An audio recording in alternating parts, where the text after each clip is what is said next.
Добре, криптоентузијасти, поради и понатаму постоечката забрана за стриминг на нашиот YouTube канал и денешниот лайвстрим ќе мора да го направиме во облик на видео, но тоа е последниот материјал кој што ќе мораме да го направиме офлайн. Следната недела од 16 април продолжуваме со нормална работа, со нормално роденденскиот лайвстрим.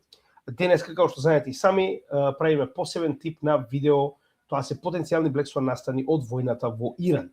Сега, мала би рекол исправка или преправка на денешната содржина е фактот дека имаме преговори. Официјално почнуваат денес, се случуваат буквално додека го правиме ова видео.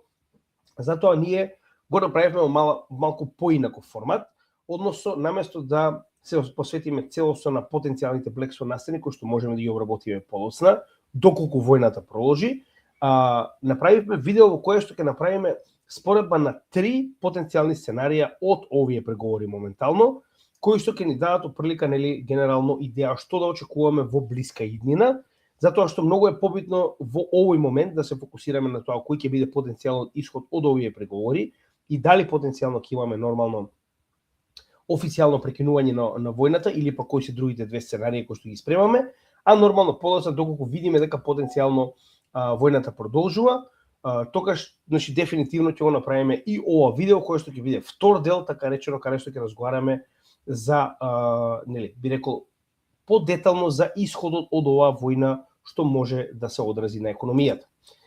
Нормално, ова беше предпоследната содржина за оваа недела. Очекувате во текот на утрешниот ден видео за Midnight, односно Night токенот на Cardano.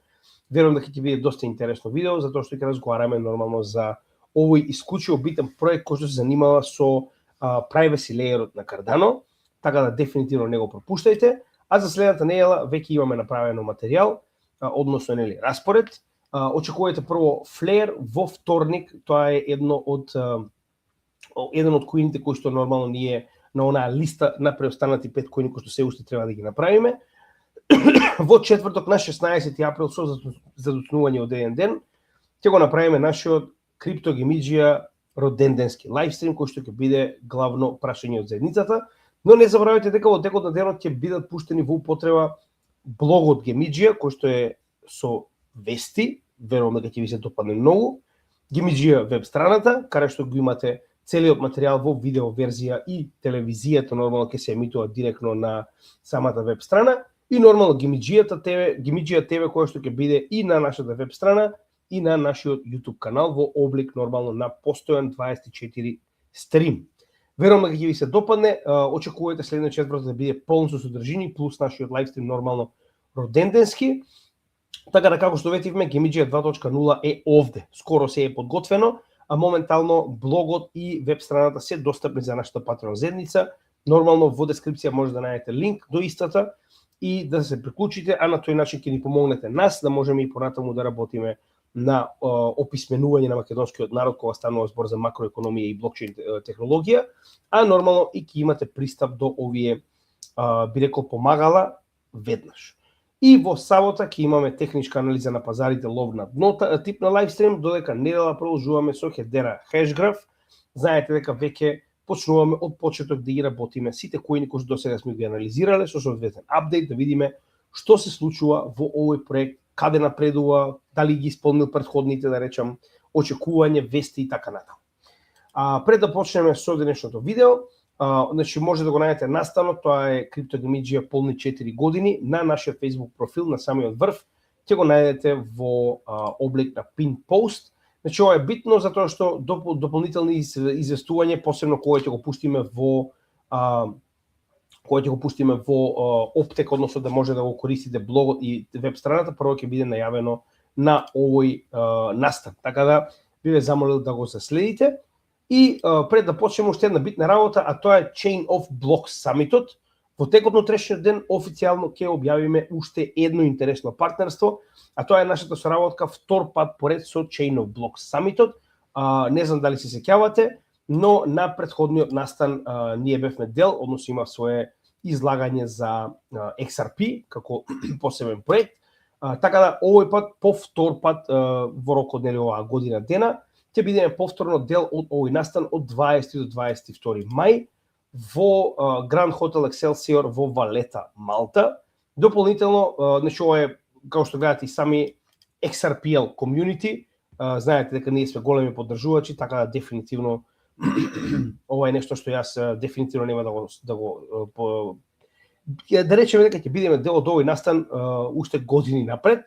Значи почнуваме да соработуваме со официјално проект кој што стои позади овој настан и утре во овој дел во наши партнери ќе се најде и нашето име, нашето лого, нашиот канал. Така да гледате дека полека почнуваме да стануваме интернационални, ова е само почеток. Во официјално партнерство сме и со CryptoHub Малта, затоа што планираме многу поголем, би рекол, напредок во однос на англиски канал и така натаму, но за тоа малку повеќе кога ќе стигнеме до тој дел, така да очекувате во текот на утрешниот ден да има ново известување за проектот кој што стои позади Chain of Blocks Summit-от и за нашето партнерство со нив и нормално останува се уште, значи планираме, ќе видиме како ќе се договориме за тоа дали ќе биде наше предавање или пак ќе биде некаков друг тип на учество. Потенцијално може да бидам судија во напревар за блокчейн апликации. Останува да видиме. Сега, денес, како што кажеме, ќе имаме 3 сценарии кои што ќе ги обработиме. Нормално, секој од овие сценарио, барем според мене, јас му дадов моја потенцијална шанса истото да се оствари. Првото сценарио е дека ќе имаме неуспешен прекин на огнот и продолжување на војната со уште поголем интензитет. Со тоа што на ова сценарио јас лично му давам 30% шанса дека ќе се случи. Сега ќе објасниме зошто и што доколку се случи. Значи ова е, би рекол, најлошото сценарио кое што може да се реализира од овие преговори кои што моментално се во Пакистан и Исламабад. Ако се сеќавате, ова беше на 8 април во 12:30 часот, негде околу 1 часот ние го објавивме на нашиот канал, дека наводно има 2 недели примирие помеѓу Мурика и Иран, со кое што практично ќе треба да се почнат преговори и потенцијално да се реши овој конфликт. Значи, да се потсетиме што се случи само неколку часа подоцна. Значи, истите овие фашисти од Израел, кои што постојано го прават овој, тоа сега ќе ви го покажам нормално со соодветни докази и настани кои што се случија до сега во минатото. Значи, уште истиот ден, така речено, после неколку часа, направија напад во Либан, во кој што до пред еден ден беа околу 254 луѓе убиени во истиот момент кога се случи нападот. Значи, не зборуваме за било каков напад, зборуваме за 100 напади на 100 локации во 10 минути. Според, погледнете го, според кажувањата на The Guardian, ова е англиски весник, вели, ова е така речено крвавиот момент во неколку декади наназад во Либан од страна на Израел. 2/3 од убиените се жени и деца. Има повеќе од 1500 повредени, има повеќе од 1000 исчезнати лица кои што за жал изгледа ќе завршат на оваа бројка овде. Значи ова што го прави Израел е без преседан и е постојано, да се потсетиме, ова не е само еднаш. Значи еве како изгледаше нашето излагање во моментот кога Орангутанус педофилиус прогласи дека ќе има примирие, да се потсетиме. Значи ова е буквално во моментот кога беше објавен овој статус, што кажавме ние и што се случи само неколку часа подоцна. И као наводно, според пишаното, ќе се оди на тоа да се практично постигне целосен договор. Не верувам, ниту јас, ниту иранците, а уште помалку израелците. Значи да се потсетиме дека секогаш кога биле блиску до било каков тип на преговори или договор, израелците се оние кои што постојано ги иницираат овие напади до сега веќе неколку пати. И као наводно, зошто е ова толку битно? Значи, да се вратиме сега наназад и да видиме што сакав ја да кажам со оваа изјава и како истата се реализираше. Значи, гледаме дека во моментот кога се најавуваат преговори, нивниот стратешки партнер како нашиот што е Мурика, го напаѓа еден од учесниците во оваа војна со безмилосна сила директно по цивили. Дали се сеќавате во 2025 година, кога од април до јуни имаше неколку рунди на преговори помеѓу овој мршник и Абас Аракчи, кој што е министерот за надворешни работи на Иран, а овој мршник е само другарчето со кое што Орангутанус педофилиус игра голф. Значи, замислете, ова е нивото на дипломатија која што моментално го применува нашиот стратешки партнер, другарчиња и блиска фамилија, зетот и другарот од голф се тие кои што преговараат за мир. Замислете, тоа е тој стратешки партнер кој што ние се гордееме. И вика, овде како што може да забележите, значи имаше напредок во тоа време. Катар, така речено, нели помагаше за се тоа да биде реализирано и имаше неколку рунди преговори. И да се подсетиме, пред последната рунда за преговори, тоа беше буквално неделата треба да има преговори, еден ден порано, на 13 јуни, Израел прави еден од најголемите напади во историјата на Иран, во кој што беа убиени огромна, би рекол, бројка на високи воени функционери, политички, односно државни функционери, и нормално голема бројка на, би рекол, научници кои што работат во нуклеарната програма на Иран. Значи, ова е како Израел се справува со преговори. И нормално војната почна веднаш во време на преговори. Значи, еден ден пред новата рунда на преговори, Израел го направи овој напад. Да се подсетиме, Израел не беше дел од овие преговори.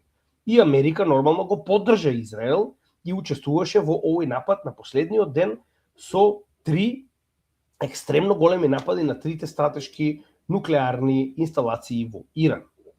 Да се подсетиме малку подоцна, 26 февруари, вели, Мурика и Иран се во интензивни преговори за нормално нуклеарната програма и уште многу битна работа. На 28 февруари, во утринските часови, пред да се случи овој напад, министерот за надворешни работи на Оман јавно кажа на Ал Џезира, јас го гледав овој интервју буквално еден час пред да се случи нападот од страна на Израел, дека Иран и Мурика постигнале така наречен договор кој што нормално не е се уште објавен, во кој што Иран се согласува да го преточи целиот овој високо збогатен ураниум во гориво и да го искористи и да практично нели го суспендира производството и збогатувањето на ураниум за следните 3 години. Ова беше кажано од министерот за надворешни работи на Оман, кој што беше нормално во оваа ситуација во улогата на медијатор помеѓу овие две страни.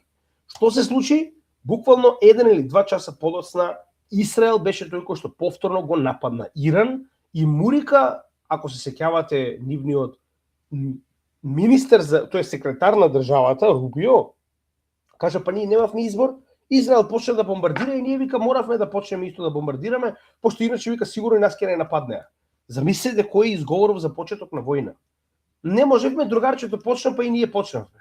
У превод у тепачка, другар ми почна да мава и ја почнав да мавам, пошто знам каде се тоа се движи. Супер. Одлично кога вака ги средуваме работи. Значи 2 пати поред, до сега во последниве 2 години, ние имаме ескалација од Израел за време на преговори. И сега, во моментот кога беа прогласени наводни преговори, кои што се случуваат денеска, ние го имаме Израел кој што уште следниот ден уби огромна количина на луѓе, зборуваме цивили во Либан, и нападите не се прекинати. Значи, до ден денеска се уште имаме активни напади, за кои што ќе ви покажам малку подоцна. Значи, официјално, додека го снимаме ова видео, моментално е 1 час попладне на 11 април 2026 година, се случуваат преговорите помеѓу Мурика и Иран во Пакистан. Израел не е дел од овие преговори. Израел е обична колонија која што ќе исчезне во моментот кога Мурика нема да може да ја поддржува финансиски и воено. Израел не е држава, како што Косово не е држава, како што Тајван не е држава. Тоа се само воени бази на оваа империја кои што ќе исчезнат во моментот кога истата нема да може да ги одржува.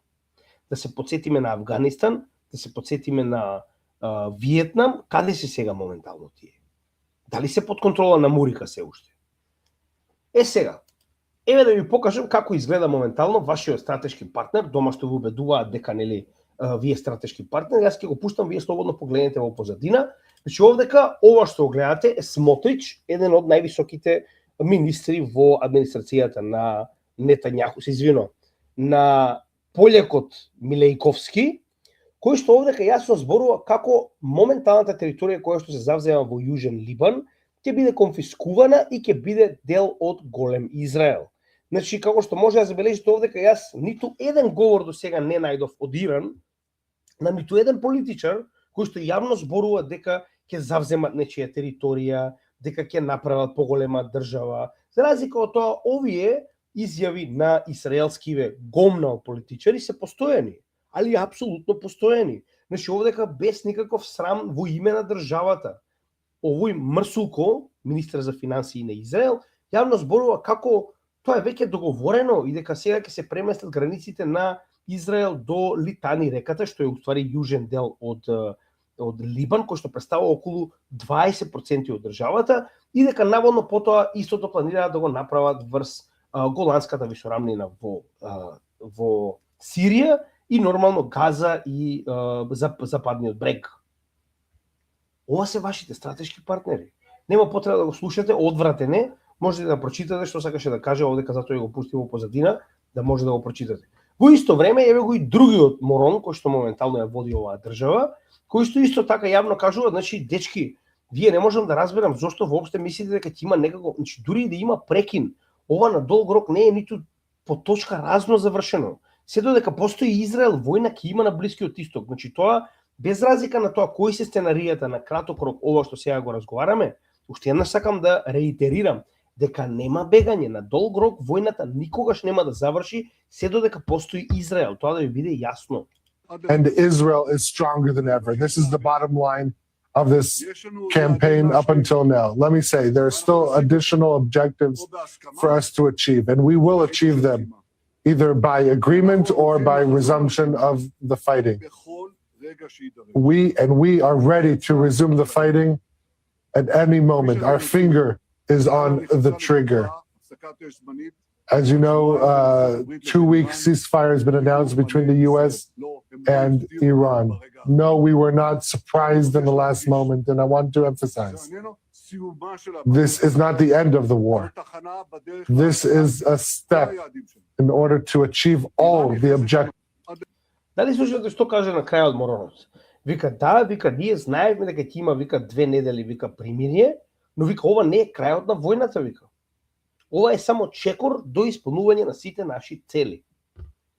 Значи, уште пред да се случат преговорите, Ѓуџево Милејковски, што се преправа дека е евреин, ви кажува дека уствари ова е само стапка, еден чекор во тоа што го спремаат за да се продолжи војната. Една од работите кои што мораме да ги разјасним уште на самиот почеток е дека Иран беше повеќе од јасен дека не може да постои никакво примирие или крај на војната се додека Либан е нападнат, се додека Либан е окупиран. Позициите на Иран се јасни, или мир за сите, или мир за никого. Тоа е моментално ситуацијата која што се обидува да ја постигне и нема тука дали им се допаѓа или не. Се разбираме.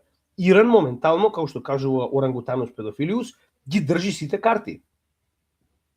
Нормално да не влегуваме од тоа, сме го објасниле многу пати до сега, како контролата врз Хормуз, која што никогаш нема да ја предаде веќе, тоа е завршена приказна, така контролата врз сите овие држави на Блискиот Исток, кои што Америка не може да ги одбрани, тоа јасно го видовме, и единствена причина поради која што овие држави се уште постојат е милоста која што Иран им ја пружа, за да не ги уништи нивните извори на вода. Без извори на вода, вие не можете да имате милионско население во овие држави. Невозможно е. Се разбираме?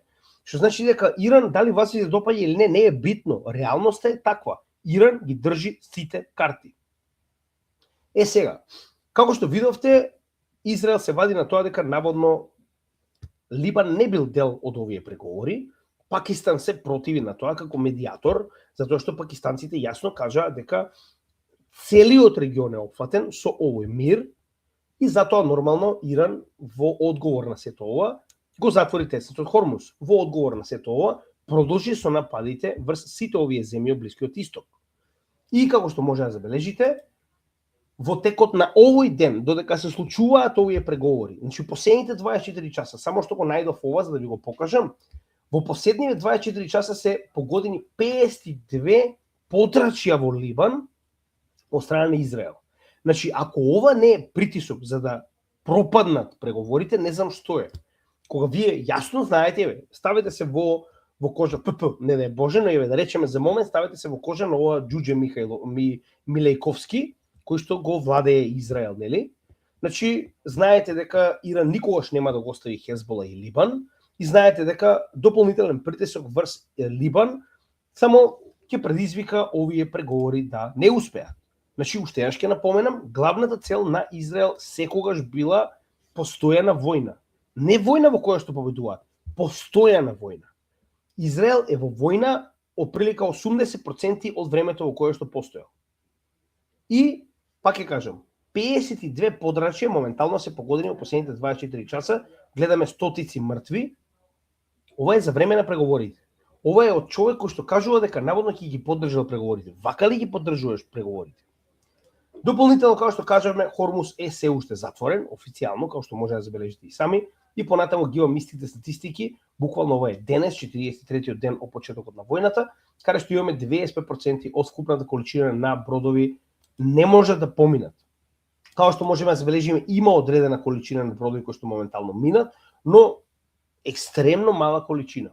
Комплетно незадоволителна за да може да се поправи, така речено, состојбата во макроекономијата во светот. Така да сакам да ви напоменам дека ова што моментално гледаме се бродови кои што се лично одобрени од Иран, како што може да забележите овие 7, кои што плаќаат на Иран за да може да поминат и кои што на крајот од денот нема да променат апсолутно ништо, затоа што овдека во тек на еден ден поминувале стотици бродови. А сега ние имаме ситуација во која што, погледнете го, 2000 бродови се само заглавени внатре во теснецот, а скоро дали 5 или 6-7 бродови на ден поминуваат преку истиот. И тоа само надвор, внатре не. Сега, да погледнеме како изгледаат точките. Значи, првата причина поради која што јас не верувам дека овие преговори ќе бидат успешни, значи, без разлика на тоа дали ќе имаме продолжување на примирието, дали ќе имаме дополнителни рунди на преговори, ние зборуваме за исходот, зборуваме за тоа како ќе изгледа крајот на ова сценарио. Кои се 10 точки кои што ги бара Иран? Значи, моментално главните работи во овие 10 точки се дека Теснецот Хормус ќе остане под негова директна контрола заедно со ОМАН. Каде што од сега па натаму ќе бидат наплаќани одредена количина на пари, останува да видиме сега, за сега идејата и понатаму останува $2 милиони по брод, дури сега има нова идеја во која што ќе се наплаќа според тоа колку голем капацитет на нафта или пак било каков тип на роба има, со тоа што ќе биде наплаќано во ЮН, со тоа што ќе биде наплаќано во крипто потенцијално, исто многу битен момент. Нормално ова ќе биде заедно со ОМАН организирано од страна на Иран и дека двете држави така речено ќе го делат и така речено овој прилив на средства и нормално контролата врз Теснецот. Подигање на сите санкции. Ова е нешто кое што јас ни по точка разум не очекувам дека било кој на западот ќе го прифати. Значи не само што имаме првостепени, имаме и второстепени санкции на Иран. Ако се сеќавате, Иран е второ место по санкции на она ранг листа, каде што далеку пред него е Русија. Иран е со така речено десетици илјади санкции моментално, првостепени и второстепени од секаков можен вид и бара целосно подигнување на санкциите. Пак ќе напоменам, јас не гледам како ова би било прифатливо. Ајде мурика, вие треба да очекувате дека и Обединетите нации и гејропските држави треба да ги подигнат овие санкции, а ние преговараме овдека само Америка е вклучена. Така да ова по дефолт е неисполниво, се разбираме. Иако Америка има големо лоби, ова ги нема луѓето кои што треба да ги дигнат овие санкции на овие преговори. Гејропа не е вклучена, Обединетите нации не се вклучени. Исто и првото, како вие планирате да му дозволите на Иран да го држи Хормус, веднаш сите кажа дека тоа е недозволиво. Без разлика дали е дозволиво или не, реалноста на земјата е поинаква. Они имаат контрола. Сега како ќе го прифати тоа светот, останува да видиме. Да се потсетиме исто така дека гласањето во Обединетите нации на Советот за безбедност беше под вето на Русија и Кина и ќе биде под вето на Русија и Кина во обид да соберат алијанса, посебно со Советот на безбедност, за да го отворат овој теснец на сила. Ова беше еден ден пред примирието, што значи дека и тоа им пропадна како план. Понатаму, гаранции дека нема да има понатамошни напади. Како гаранции? Кој може да гарантира за Израел? Дали вие сте виделе некој да може да го запре Израел во тоа што го прави? Апсолутно никој. Ние видовме дека нивниот секретар на државата јавно кажа дека Израел нападнал, па они веќе морале да следат, што значи дека се знае кој е газдата овдека. Какви гаранции? Кој ќе ви даде гаранции вас дека Израел нема да нападне? Научна фантастика. Ќе покажеме да видите Израел како моментално ги третирал примирието во Газа и примирието во Либан, за да ви стане јасно како ќе го третира ова примирие. Да бидат целосно повлечени сите американски сили од регионот. Научна фантастика.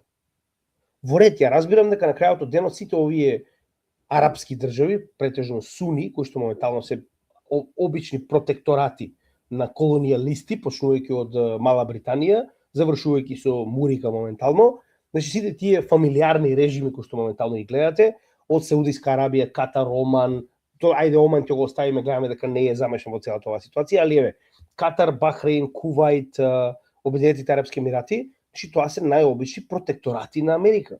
И моментално ја не гледам зашто би ги задржале овие бази, но пример одма можам да ви кажам дека Кувајт и Обединетите арапски емирати ни по точка разно нема да дозволат овие бази да не бидат во нивната земја, затоа што тоа е на некој начин единствената заштита која што имаат. Се целосно на милост и немилост од Иран, да бидеме јасни.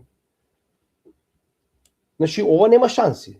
Ни Америка ќе го прифати, ниту пак некој од арапските земји ќе го прифати, иако нема да имаат избор, очигледно како, значи, они веќе ги иселија, 13 бази се или уништени или делумно демолирани. Да запред да ги поддржува своите нели прокси, така речено, сојузници, како што е Хезбола во Либан, Хутите, Ансрала, така наречени во Јемен. Повторно, научна фантастика, милициите во Ирак, научна фантастика. Значи, ова се единствените орудија кои што Иран ги има за да се брани сами од себе си. Значи, нема шанси ова да го прифати прво самиот Иран, да се разбереме. Значи, ако го направи, тоа ќе биде само доколку некој, не знам, екстремно барање од типот на разоружување на Израел или не знам. Останува да видиме. Јас не гледам како ова би се случило, ни по точка разно. Да, така речено, се дозволи во оваа ситуација бара да има нормална програма на збогатување на ураниум, со тоа што ќе има постојана контрола. Значи, ова е истото што го бара предходно, ова е исто за кое што имаше договор. Значи, што правиме ние?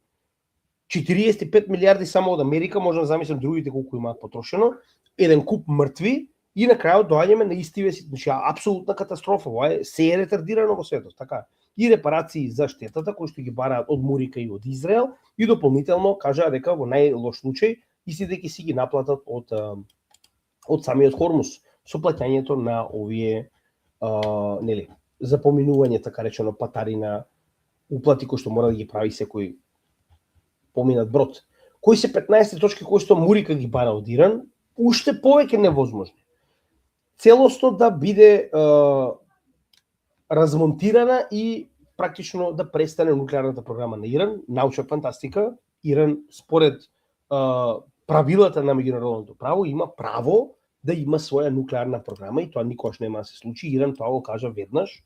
Значи, тоа не е за преговори. За преговори е потенцијално ограничување на збогатувањето, но не и самата нуклеарна програма. Дека нема да, као демек, дека е обврска на Иран да не се движи кон нуклеарно оружје, тоа што Иран веќе кажа дека е спремен, не знам колку пати кажа Иран дека е спремен, дека нема да го направи тоа. Значи, Иран е државата која што имала најголема количина на контролори на нуклеарна програма во историјата на светот. Тоа го дозволила сама, не била принудена, но нели Мурика и се е можно.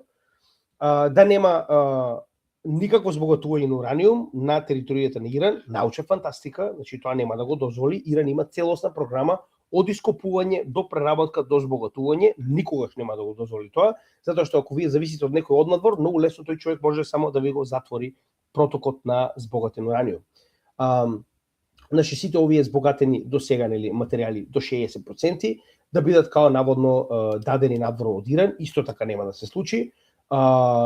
Значи Натанс, Исфахан и Фордо се трите би рекол најголеми инсталации за збогатување, тоа е целосна инсталација нормално, кои што треба да бидат уништени, исто така научна фантастика, тоа Иран каже дека нема да го дозволи. И сега повторно дека ќе ги вратат нели контролориве да го следат, така речено, напредокот на иранската програма нуклеарна, да престане да ги поддржува своите прокси сојузници, научна фантастика, да престане да ги наоружува и финансира овие исто прокси сојузници.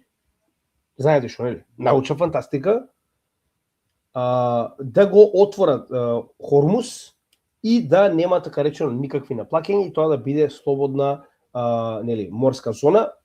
Значи кажа тоа нема да се случи, веќе одлучија дека дефинитивно ќе наплаќаат. Сега ова, пазите го ова. ограничување на нивната балистичка програма да не може да го погодува Израел. Глупост. Значи, единственото оружје кое што Иран навистина го има за одбрана покрај овие прокси сојузници е токму оваа програма за балистички проектили. Значи, не како? Не може, ја ни по точка разно, како они рекоа дека ова не е уопште точка за разговор, нема што да разговараме, значи тоа е програма која што дали ви се допаѓа вас или не, тоа е ваш проблем, тоа е наша програма, точка, нема да се случи. Значи ова е повеќе од научна фантастика.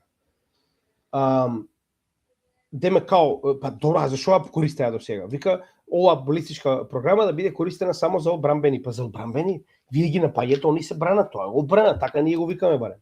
Да бидат кренати као сите санкции на Иран, тоа ќе го видиме, јас не им верувам ни по точка разум, дури да го имаат напишано тоа, затоа што ова е кревање на санкции, ама знаете како? Ќе ги креваме, знаете што кажа орангутанот? Вика ќе ги креваме санкциите како ќе гледаме дека вие ги исполнувате условите, што значи дека тоа никогаш нема да се случи. Добро, и сега ова деме као ќе помогнеле во напредувањето на цивилната нуклеарна програма за Бушер, тоа е нивната нуклеарна централа. И као овие снепбек, тоа беа санкциите кои што беа имплементирани од Швабистан, Северна Афричка колонија Франција и Мала Британија, нели поради активирањето на програмата, беа активирани во Обединетите нации. Значи, 99% од овие точки се нешто што ниту едната ни другата страна не е спремна на компромис. Дури и да се договора за нуклеарната програма. Како? Нема шанси. Каков компромис ние зборуваме за балистичка програма и за нормално прокси сојузниците. Научна фантастика. Никогаш нема да се случи. Сега, ова се моменталните ефекти. Ја само сакам да ви кажам кои се моменталните ефекти, како тоа краткорочно ќе се одрази на економијата. Долгорочно, допрва ќе видиме, затоа што ние се уште не сме свесни, кога ќе завршат овие негативни действија врз капацитетите за производство, транспорт и складирање на нафта, газ и останати материјали, ресурси и продукти кои што доаѓаат од овој регион. Погледнете го. Ова е вчерашниот податок кој што Мурика го објави за инфлација. Нив не ги тангирало ова. Затварањето на Хормуз немало да има ефект врз Мурика. Тоа се тие напредни познавања од макроекономија на Орангутанус педофилиус. Скок од 2,4 на 3,3%. Само да ви покажам. Ако се вратиме назад, еве како изгледаше скокот кој што ние го гледавме, така речено од би рекол тарифите, погледнете. Значи од тарифите ние имаме скок од 2,4 постепено до 3%. 0,6%. 0,6% во половина година беше скокот од тарифите. Ние имаме скок од 2,4 на 3,3%, тоа е 0,9% за еден месец. Само за да ви објаснам колку е ова катастрофално. Напоредно, последен пат кога сме виделе такви скокови, погледнете каде било, 2,6 на 4,2 прилика, така? Кога било тоа? Ова е последиците од ковид пандемијата. Дали ви е јасно овој скок колку е голем моментално?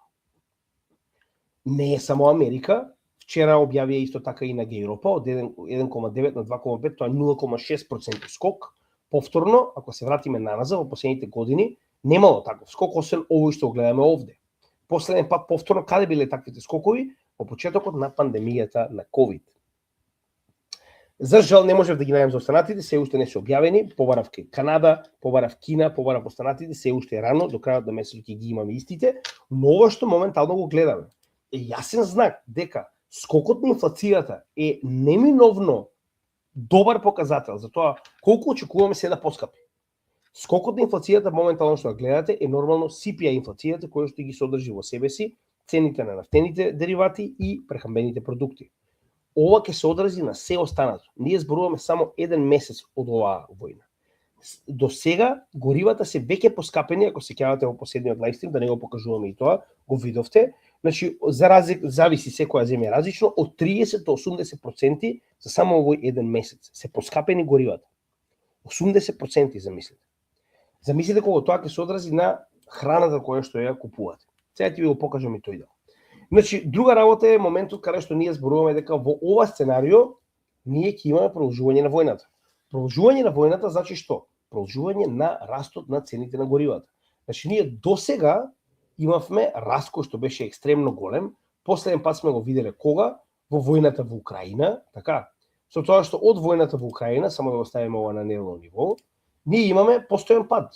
Така, сме имале значи два врвови локални и потоа имаме постојан пад. Овдека ние допрва ќе имаме раст, затоа што војната во Украина ниту блиску до ова што ние го видовме овдека не го попречува производството, транспортот и складирањето на нафта, посебно кога станува збор за подрачје кое што произведува 20% од вкупната количина на нафта во светот. Тоа се 20% кои што отсуствуваат веќе 43 дена. И пак ќе напоменам, ова што до сега сме го виделе многу јасно, обратно пропорционално делува на пазарите. Ова што гледате овдека е вредноста на доларот и нафтата, представена во зелена и портокалова боја. Ова што гледате овдека представува вредноста на акциите представени од S&P 500, најголемиот индекс по маркет кап во светот, најдобрите 500 компании во Америка. Што може да забележите? Дека во моментот кога истите растат, заради тоа што имаме активна војна, попречување на ова подрачје и нормално недостиг на нафта во светот, вредноста на се останато паѓа, со исклучок на акции на одбранбени компании, акции на компании кои што се занимаваат со производство, транспорт или складирање на нафта, се останато се движи надолу во вредност. Заради тоа што и понатаму 4/5 од трансакциите за нафта во светот се во долари. Колку повеќе вредноста на нафтата расте, толку повеќе се користи доларот, помалку долари на пазарот, автоматски повеќе вредноста на доларот расте, а се останато што се мери во доларот, се мери во доларот, се уште губи на вредност. Да не го покажуваме ова на 10.000 различни индекси, ќе видите дека апсолутно сите го следат овој дел. Во првиот момент кога ние ќе имаме потенцијално продолжување на војната, очекувајте дека индексите за нафта ќе продолжат да растат, како Western Texas, така Brent Crude, иста ситуација, а нормално се останато ќе почне повторно да паѓа во вредност. Така да ова што моментално гледаме е само моментално примирие и затише на пазарот поради преговорите кои што се во тек. Да се потсетиме, ниту точките може да ги ускладат, затоа што се премногу различни, ниту пак Израел е спремен да го остави ова примирие како што е. Од друга страна, овдека, што може да забележите, е моменталното количество, односно процент на попреченост на транспорт и продукција и складирање на нафта во Блискиот Исток. Погледнете како изгледа сега. За разлика од пред 1,5 недели, кога последен пат ви го покажав, погледнете како изгледа моментално. 82% од производството и извозот на нафта од Ирак е запрено. 82%. Кувајт 75%, Катар 70%, Иран 65%, Саудиска Аравија 34%, Обединетите Арапски Емирати 26%. Овие два, заради тоа што имаат нафтовод, како што може да забележите и сами, значи овие нафтоводи кои што моментално ги користат за нивната нафта да ја извезат надвор од тесниот Хормуз и овдека да биде складирана во танкери. Истата ситуација со Саудиска Аравија, која што на Црвеното море има свое пристаниште, нафтовод кој што поминува низ целата држава со цел да нормално го надмине оваа пречка. Но повторно, погледнете ги останативе. Значи ова се огромни производители на нафта. И ова е нешто кое што нема да запре сега. Ние зборуваме за сценарио во кое што војната би продолжила. Тоа е првото сценарио. Дополнително, погледнете каква е состојбата моментално во останатите држави. Во Филипините веќе е прогласена така речено вонредна состојба. 98% од нивното гориво доаѓаат од така речено овој регион и се очекува дека на 30 јуни веќе нема да има ниту капка гориво на територијата на Филипините. Повторно, разбирам дека тоа е за месец и половина, така речено од сега. Тоа не го менува фактот дека ние зборуваме дека нема да има капка. Тоа значи дека до тоа ќе имаме огромни пореметувања, затоа што големи делови од оваа екстремно голема држава со многу луѓе ќе нема да имаат гориво. Бангладеш, 90% од нивниот прилив на горива доаѓа од овој регион. Веќе има ограничување дека може само максимум 40 литри дневно да бидат така речено купени. Вика школите и комерцијалните, да речем, сега во оваа ситуација тоа се некаков тип на, дали се однесува на државни или се однесува на приватни, комерцијални, не сум сигурен, но како и да е, че ова е затворено. Виетнам, вели, моментално имаме екстремно голем недостаток. Вика, прво, најголем проблем се случува со недостаток на jet fuel, тоа е нормално гориво за авиони. Значи дека ефективно они, како што видовме во случајот со Куба, Пример, ако нема доволно гориво, ќе мораат да ги прекинат врските со авиони до оваа држава, така. Понатаму, вика во Мјанмар, значи имаме алтернативни денови за возење. Сега проблемот со Мјанмар е тоа што немаме доволно информации, не заборавајте дека Мјанмар моментално исклучен од апсолутно се во светов. Вика само 21 ден преостанати земји во Мауришус, тоа е остров. Шри Ланка вика се прогласи 4-дневен работна недела, со QR кодови може да купите само одредена количина. И сега доаѓаме во оние кои што се највеќе погодени. Пакистан вика ги затвори вика сите школи за 2 недели и вика прогласи 4-дневен работен ден.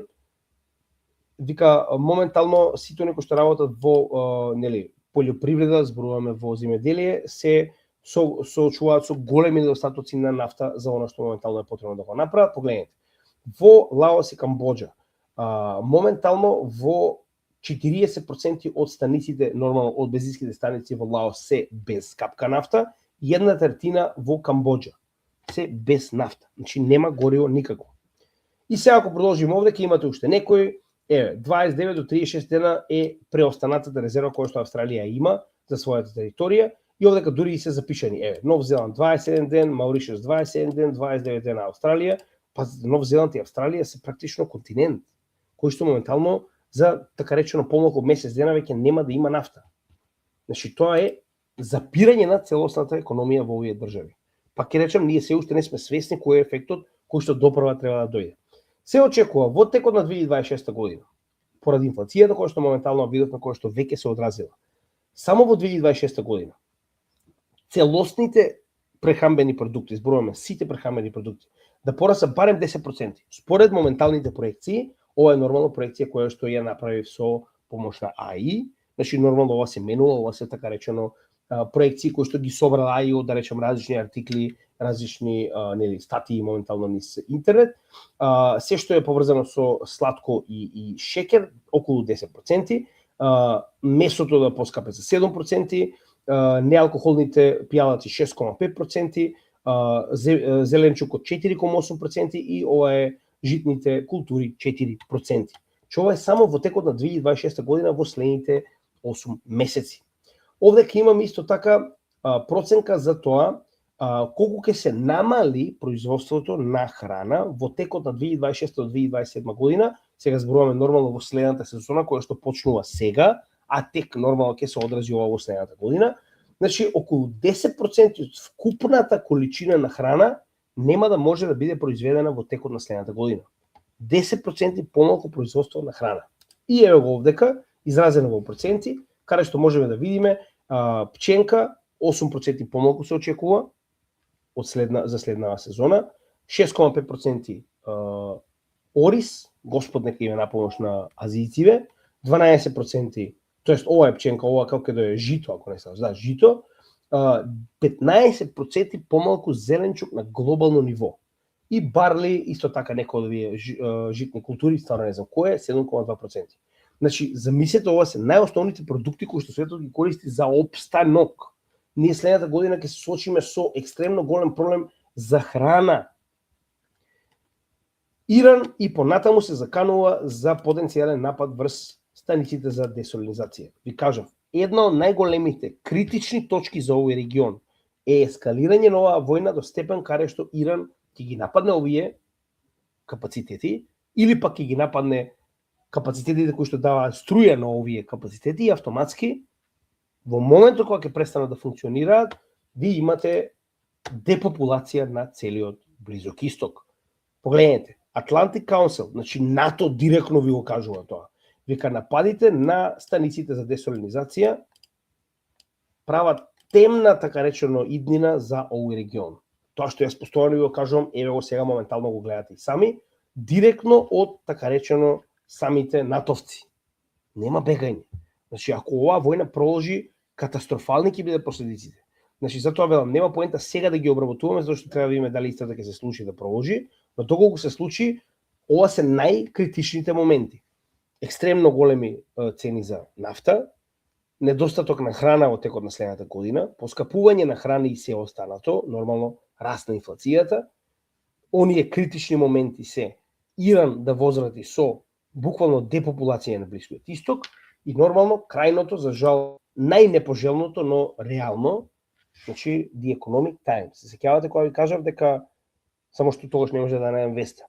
Висок представник на Обединетите нации ја напушта својата позиција и вели причината поради која што ја напушта својата позиција и кариера во оваа институција е фактот дека моментално активно се зборува во Обединетите нации за користење на нуклеарно оружје врз Иран. Не во Мурика, не во Израел, во Обединетите нации јасно и гласно се зборува за користење на нуклеарно оружје врз Иран. До кој степен на лудило дојдовме ние, замислете? Во Обединетите нации. Еве, пак ќе кажам, The Economic Times, јасно и гласно, објаснето на англиски, може многу лесно да го најдете. Значи, човекот го напушта својата позиција и вели, причината поради која што ја напушта својата позиција е со цел да кажам на светот дека ова моментално се подготвува. Замислете до кој степен на лудило дојдовме. Тоа е нормално првото сценарио. Сега ќе поминеме на второто и третото, кои што не се толку долги, но нормално мораме да ги објасниме. Второто сценарио е сценарио во кое што очекуваме замрзнување на конфликтот. Тоа е сценарио кое што јас очекувам 50% да се случи. Сега ќе ви кажам и зошто. Значи, војна со намален интензитет, Иран продолжува со рестрикции на тесницот. Ова е нешто што јас очекувам дека ќе се случи највеќе. Зошто? Дека ќе има продолжување на војната, прво треба да размислиме дека на Мурика тоа не ја одговара. Че моментално Мурика се наоѓа пред така речено избори, орангутанус педофилиус ќе изгуби апсолутно се, ќе изгуби поддршка, Конгрес, Сенат, апсолутно се, доколку го продолжи на патот на оваа војна. Така да јас не гледам како он тоа би го направил без при тоа да направи политичко харикири на самиот себе си или сепоку, како сакате. Така да затоа верувам дека ова сценарио е највозможно. И сега ќе кажам зошто. Израел тоа веќе го применува и затоа верувам дека во оваа ситуација него тоа би му одговарало и би го прифатил како моментално решение светот да не се фокусира веќе на Иран, за Израел да може да прави што сака. Погледнете. Значи, ако се сеќавате, уште во октомври 2025 година беше прогласено примирие во Газа. Но, според извештаите, моментално вика ниту има војна, но ниту има мир во Газа. Зошто го зборувам ова? Значи, Израел на дневна база го прекршува ова примирие по не знам колку пати. Значи, на дневна база зборуваме. Вика, од почетокот на примирието се убиени 736 палестинци, а повредени 2035. Ова е за време на примирие. Значи, ако ме разбирате што сакам да ви кажам, погледнете го. Само сакам да ви покажам како изгледа од моментот на примирието. Имаше овдека некој податок, само да видам дали е уште овде. Добро, за жал не е овдека, не е бит. Мисля дека поентата е направена. Значи, без разлика на тоа дали има примирие или не, Израел никогаш не престанал со напади врз Газа. И тоа можеме јасно да го видиме овдека со соодветна статистика, каде што може да видите дека не е ова случајно. Значи, не може некој да ми каже дека тоа се случило случајно неколку стотици пати до сега. Според статистиката која што можеме да видиме овдека, нормално направена од вештачка интелигенција, од 10 октомври 2025 година до денес се направени 2073 прекршувања на примирието кое што е нормално официализирано помеѓу Израел и Газа.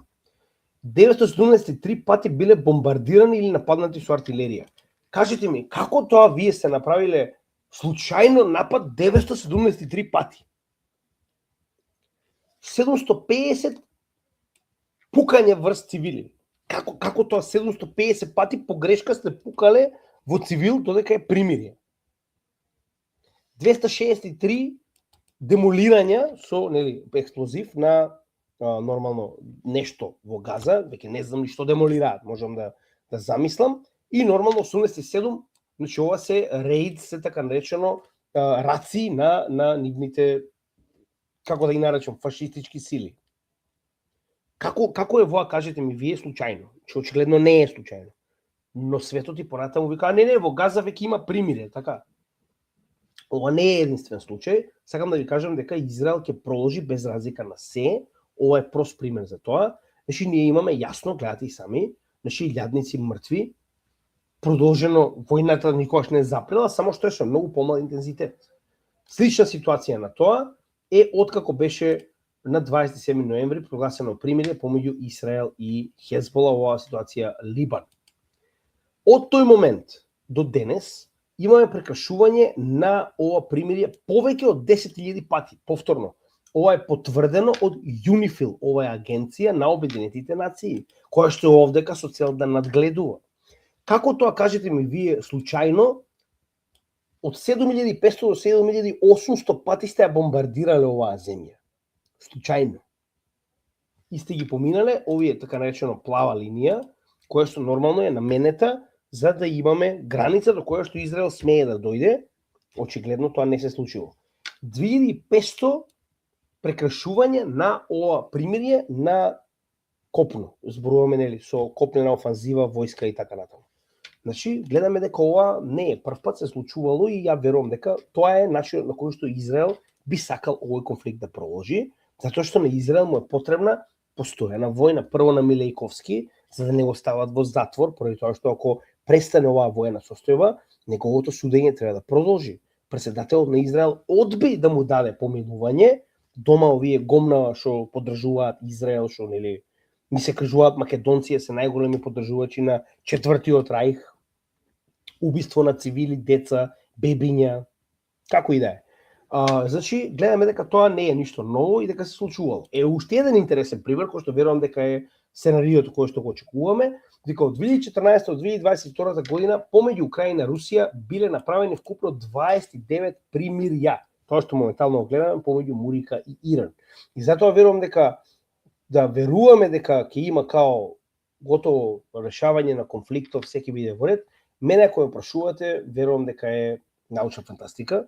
Навистина му дадов би рекол позитивно, затоа што јас лично се надевам дека конечно ќе се освестат луѓето, но кога гледам кои преговара, кога гледам кои се џукеливе моментално кои што го водат светот, не гледам како ова е реално.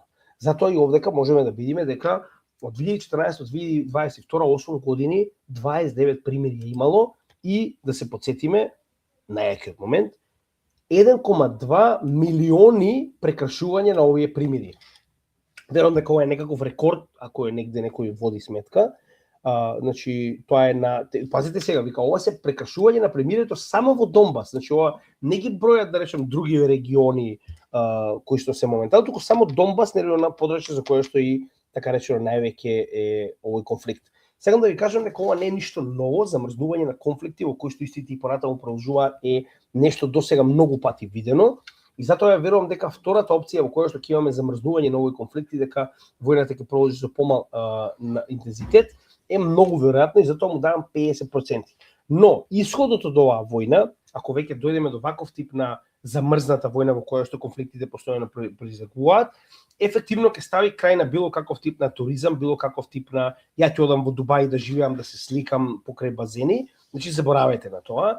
Ќе заборавајте на било каков тип на капитал кој што доаѓа во Дубај, во Катар, Оман, поради не знам оние екстремно добри градови. Така да на овој начин очекувате дека тие држави ќе се вратат во нивната првобитна состојба на неколку арапи кои што моментално имаат нафта. Точка. Втора работа, ние допрва треба да видиме ако ова се случи, имаме замрзнување на овие конфликти, дали ќе биде затворен тесенцот, ако е затворен, како тоа би се одразило во однос на целиот свет, ако е отворен, за кого е отворен, кој смее да поминува, во што се плаќа нафтата, која што нормално ќе биде екстремно битен момент, затоа што да се потсетиме овие 5 арапски држави кои што моментално се така речено најголемите производители во ОПЕК, се единствената причина поради која што постои петродоларот. Ова е директен напад врз петродоларот. Што значи дека ефективно Иран може да го пресече петродоларот во корен ако понатаму продолжи да го држи овој тесен затворен или отворен само за неговите нормално би рекол партнери, или уште побитно да бара отчет од секој танкер да покаже дека тоа што го купил нафта го купил во ЮН. Автоматски тоа веќе немате петродолар во светот, имате петро-ЮН. Така да ова е работа која што нормално дополнително ќе треба да анализираме доколку се случи и нормално за жал ваков тип на сценарио не е фиксна работа. Значи ние нема да имаме едно сценарио кое што ќе продолжи да трае. Туку нормално ова ќе има различни промени, како што тоа го видовме во војната помеѓу Русија и Украина, која што за жал се уште трае. Значи ние таму имаме конфликт кој што трае практично 15 години, но како и да е, значи немаме избор, тоа е реалноста и мораме да продолжиме ова да го следиме и се надевам дека нема да биде ова сценарио, нормално сите се надеваме дека ќе биде третото сценарио, кое што представува најдоброто сценарио, кое што јас лично му давам најмала шанса дека ќе се случи. Постигнување договор и долгорочен мир на Блискиот Исток. Зошто сега да тргнеме од фактот дека еве нема да имаме напад од Израел, да речеме дека еве, не знам, некој ќе изврши атентат врз Милејковски евреинот од Полска, да речеме дека Трамп ќе го удари срчка и еве ќе се смират конечно и ќе рече знаеш што, доволно, ајде да запреме со. Значи еве сите звезди ќе се наредат на небото и речеме дека ова се случило. Значи прва работа која што треба да забележиме е дека во ова сценарио не значи дека веднаш се ќе процвета. Односно, еве неколку артикли што го тврдат тоа што ние го зборуваме. Вика, ќе бидат потребни месеци, од 3 до 5 минимум, само за да се нормализираат пазарите за нафта. Да се потсетиме, ова е само за нормализирање на пазарите. Века дури ако војната заврши, потребни се неколку месеци за да, така речено, пазарите се стабилизираат. Уште еден артикл. Се очекува дека потребни се околу 4 месеци според овој артикл. Значи, оприлика гледаме дека 3 до 4 месеци очекува дека се потребни само за стабилизирање на пазарите. Проблемот е што градење на овие капацитети кои што моментално се уништени или оштетени, некој од нив како што беше ситуацијата со Рас Фахан на Катар, се потребни 3 до 5 години за да биде поправени, така да затоа велам, не е ова за се, ова е само за делумно овој регион да се стави во некаква функција, би рекол. Она работа која што највеќе ми се допаѓа за ова сценарио, како што знаете и сами, дури и да имаме долг период во кој што ова примирие или еве сега зборувам договор за прекин на огнот, прекин на војната, трае, ние ќе имаме екстензивен период кој што досега многу пати сме го виделе, затоа постојано го покажувам ова како чарт, затоа што било каков тип на регионален конфликт кој што завршил, погледнете. Ние овдека сме имале претходно конфликти кои што траеле по 10-15 години, како виетнамскиот конфликт, така, кој што потоа дале екстензивен период на позитивни пазари. Истата ситуација од 2000 до 2010 година, 10 години имаме војна против тероризмот. Видовме кого го тероризираат, не е битно, што имавме после тоа имавме екстендиран период на позитивен пазар. Така да пак ќе напоменам, мене ако ме прашувате, ова сценарио ми се допаѓа повеќе, но за жал реалноста дека истото ќе се случи е многу мала, познавајќи кој е Израел, познавајќи што Израел прави.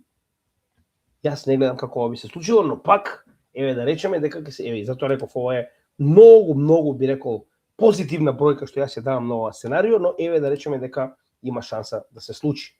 Друга работа која што е многу битна во оваа ситуација, ако се сеќавате самиот биткоин, така речено, чарт, според основниот временски интервал кој што го следиме на биткоин, тоа е 4 годишниот циклус, како што знаете до сега истиот не кикснал во последните 3 цели циклуси зборуваме, очекуваме дека ефективно крајот на овој bear маркет би бил негде околу октомври 2026 година, нормално плюс минус 1 месец, воопште не е никаков проблем за 4 годишен циклус нормално. Со тоа што каде се наоѓаме моментално, тоа би била оваа ABC корекција која што постојано зборуваме, тоа би дало на некој начин период од следниот месец, би рекол, до еве самиот октомври, тоа е еве октомври, од така речено 5 месеци. Ако се вратиме на овие артикли кои што зборуваат дека од 3 до 5 месеци се потребни за стабилизирање на цените на нафтата, мене ако ја прашувате, ова уште би рекол дополнително дава на некој начин мерит, односно дава вредност на оваа теорема дека потенцијално крајот на овој bear маркет ќе го дочекаме негде во зимата поради оваа компликација која што гледаме со Иран. Можеше да биде и многу порано, но Orangutannus pedophileus, Господ нека ни е на помош, уште 2 години и 9 месеци допрва ќе гледаме сценарија. Ако се сеќавате, јас кога го избраа во ноември кажав дека нас ни е потребен еден канал само за да ги следиме глупостите кои што доаѓаат од овој човек. Еве тоа моментално го гледате, но како и да е, тоа е што е. Јас мислам дека ако евентуално ова се исполни и навистина добиеме ваков тип на крај на сценариото, потенцијално крајот на некој начин на оваа криза би бил и почетокот на бул маркетот на биткоин. Сега само да ви кажам каде се тоа води, зашто велам ја. Дури и да имаме крај на војната, ова се моменталните војни и конфликти кои што ги почнал Израел од неговиот почеток на постоење во 48 година. 1, 2, 3, 4, 5 масивни војни, 1, 2, 3, 4, 5 вооружени конфликти и така натаму. Што ви кажува вас тоа? Тоа ви кажува дека оваа држава, без разлика на тоа каков ќе биде исходот од овие преговори, оваа војна завршила, имало примирие година-две, само прашање на време кога повторно ќе ескалира. Зборувам на долг рок, сакам да ви го кажам ова да го имате во предвид, затоа што јас верувам дека ако ова ние моментално го видиме и заврши во најдобар можен начин, во најдобра можна, нели, како да кажам, позиција, договор, мир, на крајот од денот треба да бидеме јасни дека се додека оваа фашистичка држава, апартхеид во светот постои во Блискиот Исток, значи само прашање на време кога повторно ќе се активира со истите планови, истите мапи, се исто. Така да имате го тоа предвид. Ова беа трите сценарии за кои што нормално сакавме да поразговараме со вас. Уште еднаш би сакал да ве потсетам дека во наредниот четврток, тоа е 16 април, ќе славиме 4 години. Верувам дека сте задоволни од нашата работа, иако не сте нормално изразете го вашето незадоволство слободно, овдека сме да примиме критика, овдека сме и понатаму да продолжиме со едукација. Следете го овој настан кој што може да го најдете на нашиот Facebook профил во pinned post на самиот врв за сите понатамошни известувања со цел да имате, нели, информација која конечно ќе ги пуштиме во Оптек нормално нашиот блог, веб страна и Гемиџија ТВ која што доаѓа наскоро, едва и чекам. И за крај пред така речено да се одјавиме, би сакал само да ви го покажам овој момент. Ова што гледате овдека е на некој начин добар показател за тоа каде се движи иднината. Односно, ова што гледате овдека е видео од пред само 3 дена. Се наоѓа нормално во Шангај. Лицето кое што доаѓа од овој авион е најголемиот опозиционен политичар во Тајван, кој што само што слета во Шангај и дојде на 7-дневна посета на Ши Џинпин во обид за мирно реунифицирање на Тајван кон Кина. Откако видоа како добро ги бранат арапите, очигледно Тајван, кој што е протекторат на Мурика, барем опозицијата која што е следна потенцијална власт во Тајван, е свесна дека вака ќе изгледа одбраната и на Тајван, каде што има многу помалку капацитети, бази и нормално персонал, доколку треба да ги бранат од Кина. А Кина е многу поголема од Иран. Кина е многу поопасна од Иран. For the first time in nearly a decade, Taiwan's main opposition leader has arrived in China.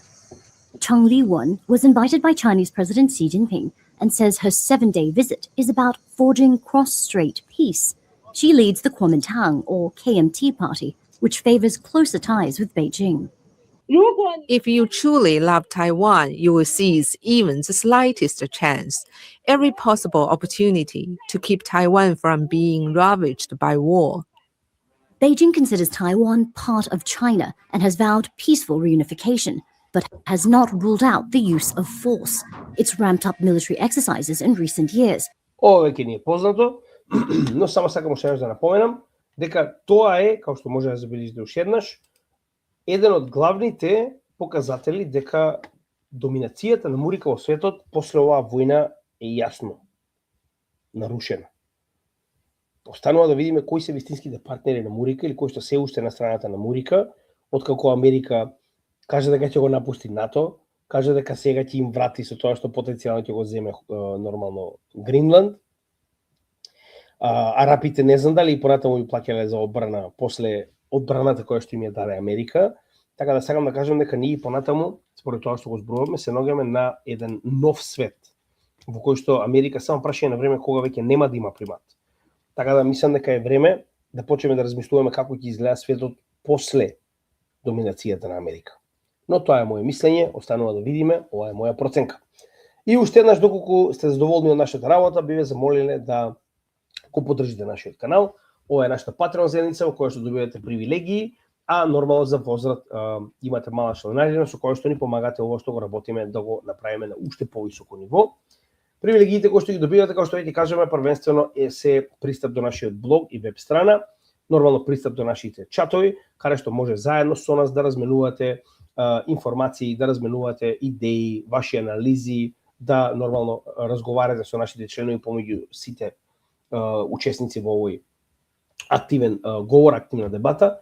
Директни пораки до нас кои што ги одговараме еднаш дневно, имате лайвстрим кој што го спремаме за не следната понаредната недела, тоа е Patreon livestreamот, каде што директно разговараме со вас, некои од вас се прикочуваат и во нашата емисија, споделуваме мислења, нормално одговараме на сите ваши прашања и сите офлайн видеа во како што е ова моментално ги споделуваме прво до вас во Patreon, а потоа и до сите наши членови.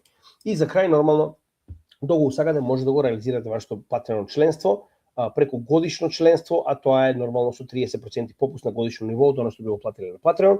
Само пратете на имејл на cryptogamidjia@gmail.com, цените и гледате на самиот постер, кажете ни која валута ви одговара и нормално ние ќе ви пратиме наша адреса, а со тоа нормално ќе ви пратиме и линк до вашето годишно членство на нашата Patreon апликација.